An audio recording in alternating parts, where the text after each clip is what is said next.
Բարև ձեզ։ Եթերում կրկին ախալքալաքի ձայնը ռադիոն է։ Եվ այսօր մենք զրույց ենք ունենալու Լուսի Ունանյանի հետ։ Այն մասին, թե ինչպես է ախալքալաքում բացվել Քոֆիքս սրճարանը։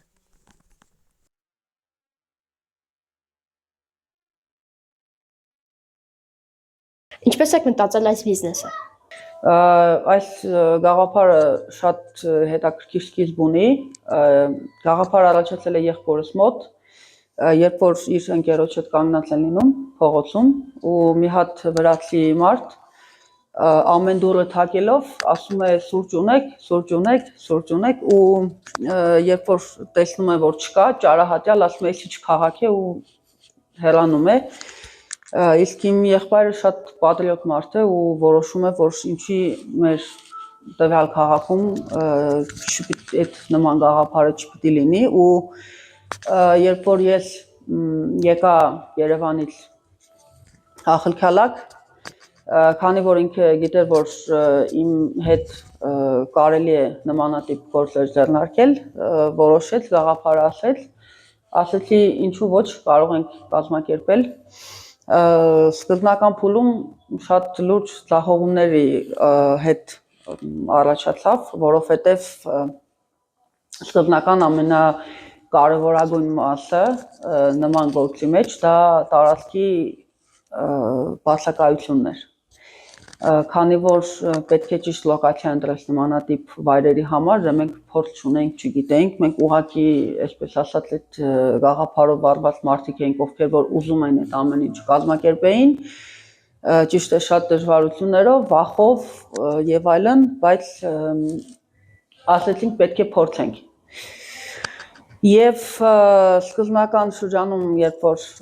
ուզում էին գտնել տարածք, սկզբի տարածքը չստացվեց եւ ուղղակի այդ ժամանակ եղբայրը զանգեց, ասեց լույս կարողա չանենք, էսի նշանավոր չպետքա ձեռնարկվի այս ամեն ինչը, ասեցի չէ, սա նշանա, որ մենք պետք է այս ամեն ինչ կազմակերպենք, անենք ու շատ վստահ ու հստակ։ Եկա տվյալ տարածքը տեսա, բավականին շատ ծավալի աշխատանք պետք է կատարվեր եւ ասեցինք որ պետք է կազմակերպենք ու մեր մոտ էլ շատ մյուս բիզնեսի տեսանկյունից ծանր շրջաններ, լիքը նկարահանումներ եւ այլն, գնում ենք նկարահանման, գալիս էինք տվյալ տարածքը վերանորոգելու ու մի հատ հետաքրքիր պատմություն կա այս ամեն ինչի հետ կապված, մենք մի հատ ընդհանուր ընկեր ունենք եւ այդ մեր ընկերը ասեց երբ եք բացելու, ասեցինք հունիսի 1-ով պետք է բացենք, ասեց դուք կյանքում տենց չեք կարողանալու անեք այդ ամեն ինչը ու գրած ենք եկել, ասեց չեք կարողանա բացեք ու ամենահետաքրքիրը այն էր, որ մայիսի 30-ին շատ ծանր վիճակում ենք, ես էլ աղբես էլ հոգնած եւ այլն, նայեցինք իրար դեմքի, շատ չնչին բաներ էին մնացել, բայց ասեցինք էլ գնանք տուն, էլի, ուզում ենք ճոխ բացում անել եւ այլն, բայց չկարողացանք կազմակերպել, բայց հունիսի 1-ով ամեն դեպքում մենք այս տվյալ տարածքը բացեցինք։ Ճիշտն ասած այդքան մեծ ակնկալիքներ չունեինք, որ մարդիկ կլինեն եւ այլն, որովհետեւ նոր բիզնես է, նոր գաղափար է եւ այլն, բայց ես անգամ հիշում եմ մեր առաջի հաճախորդին, երբ որ ինքը ներս մտավ, վրացուհի կին էր, բավականին մեծ տարիքի ու որ ամերիկանո ուզեց, double, նայեցի եղբորս, ասեցի դու սարքի, ես չեմ կարողանա անեմ այդ ամեն ինչը, սարքեցինք ու հետաքրքիրը նրա մեջ էր, որ այդ օրը մենք լիքը հաճախորդներ ենք ունեցել ու ամեն մեկը որ գալիս էր, ասում էր ամբողջ քաղաքը ձեր մասին է խոսում ու գալիս փորձարկում էին։ Ինչքան ժամանակ է որ բացվել եք եւ ինչպիսի վերաբերմունք ունեին դեռ այն ժամանակ ախալքալաքի բնակիչները եւ արդյոք հիմա փոխվել է վերաբերմունքը թե ոչ։ Մենք հունիսի 1-ից ինչպես շեշտեցի 2023 թվականից արդեն աշխատում ենք։ Ինչպես շեշտեցի, սկզբնական շրջանում մեր համար էլ էր բարդ, որովհետև ես ունեի իմ ներքին համոզմունքները եւ կարծրատիպերը ախալքալակի հետ կապված, քանի որ մեր ժամանակահատվածում, երբ որ ես դեռ դպրոցական տարիքում էի գտնվում ու հետագայում արդեն 18 տարեկանից հետո գնացել եմ արդեն ուսման, մեր ժամանակահատվածում աղջիկները մեծամասամբ ժամը 6-ից հետո դուրս չէին կարողանում գալ տնից։ Ու երբ որ մենք որոշեցինք այս ամեն ինչը ձեռնարկել, իմ մոտ շատ լուրջ դիլեմա էր առաջացել այդ երևույթի հետ կապված, քանի որ ես շատ լուրջ խնդիր էի տեսնում հենց աղջիկների համար ու իմ հիմնական նպատակը նա էր, որ այստեղ ես այնպիսի մթնոլորտ ստեղծեմ, իմ վախերը դրա մեջ են գտնվում, քանի որ որպես այդպիսի կաֆե սրճարան հասկացողություն ախալքալաքում չկար ու հիմնականում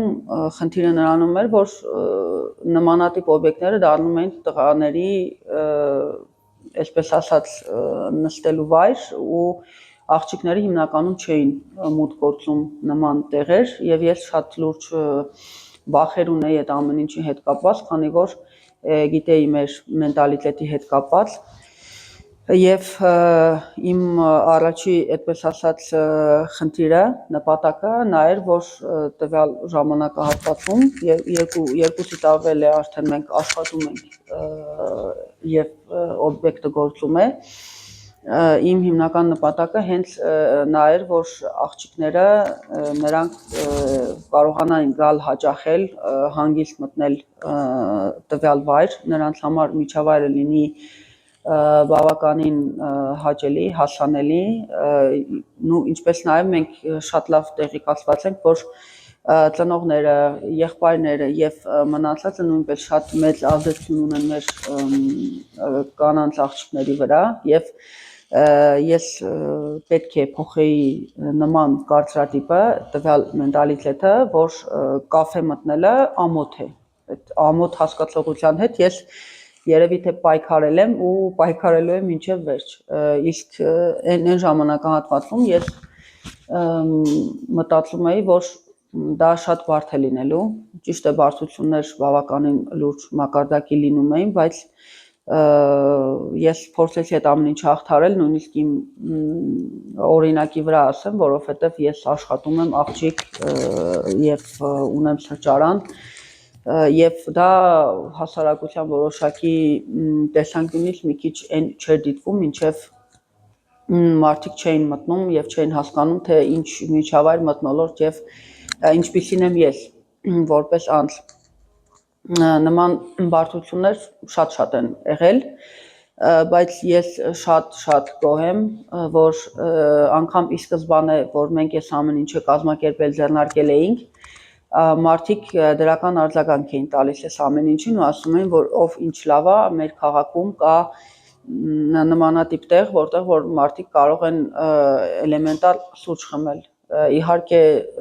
2 տարիների ընթացքում շատ բաներ են ձևափոխվել սրճարանի հետ կապված, պոզիցիաները մենյուի, ինչպես նաև արդեն մենք անցնում ենք ավելի պրոֆեսիոնալ մակարդակի ինչպես տեխնիկայի, այնպես էլ սպասարկման հետ կապված, ինչպես նաև հետագայում արդեն պետք է աշխատենք նոր մենյուի ձևավորման հետ կապված եւ այժմ շատ լավ ու ընտիր տենդենս եմ տեսնում քաղաքում արդեն սուրճի կուլտուրան ձևավորվում է, որովհետև մեր ժամանակահատվածում, երբ որ մենք բացում էինք այս ամեն ինչը, ամոթ հասկացողություն կար բաժակով դուրսը սուրճ խմելու եւ քայլելու, ինչպես նաեւ հրաշերին է վերաբերվում, բայց տվյալ արդեն ժամանակահատվածում կան այլ ոլորտներ, բիզնեսներ, մենք ունենք այլ օբյեկտներ, որտեղ որ նույնատիպ ծառայություններ են մատուցում ինչ-որ մենք եւ դա ինձ շատ լուրջ մակարդակի գոհացնում է, որովհետեւ մենք նրանց հետ միասին ձևավորում ենք սուրճի կուլտուրան ախալքալաքում։ Ինչպիսի ծրագրերի եք մասնակցել։ Ես ի սկզբանե մասնակցել եմ Mercy Corps-ի project ծրագրին, ճիշտ ասած, որպես այդպեսին շատ լուրջ հույսեր այդ ամեն ինչի հետ կապված չունեի, բայց իմ եղբոր ապագա կինը, իսկ հիմա արդեն կինը որոշեց, ես շատ էի ուզում մասնակցել, ինձ շատ հետաքրքիր էր այդ ոլորտը, ես տեսնում էի ինչպես են իմ շրջապատի մարդիկ այդ պրոյեկտների մասնակցում ու մեկը կրվում էր, մեկը կրում էր եւ ինձ հետաքրքիր էր ընդհանրապես մասնակցել։ Մայիսին